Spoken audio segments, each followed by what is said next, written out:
Hello guys, welcome back to our channel পায়েলের রান্নাঘরে সবাইকে স্বাগত। আজকে রেসিপি নিয়ে চলে এসেছি, তো চলুন শুরু করে নেওয়া যাক। প্রথমে আমি 4টে লজেস নিয়ে নিয়েছি, আমের লজেস। সেই লজেসগুলোকে ভালোভাবে গুঁড়ো করে নিচ্ছি।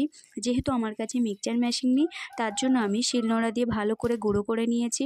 সবকটা লজেস গুঁড়ো করা হয়ে গেলে একটা কাঁচির সাহায্যে লজেসের প্যাকেটগুলোকে কেটে নিয়ে গুঁড়োগুলোকে বের করে নিচ্ছি।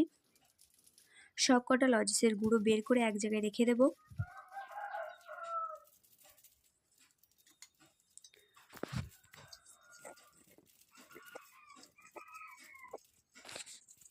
এখন ইউটিউবে আগের দিন দেখলাম ভীষণ ট্রেন্ডিং চলছে, তো চলুন করে নেওয়া যাক। আমিও ভাবলাম রেসিপিটা একবার ট্রাই না করা যাক, তাই সব যেমন ভাবা তেমন কাজ।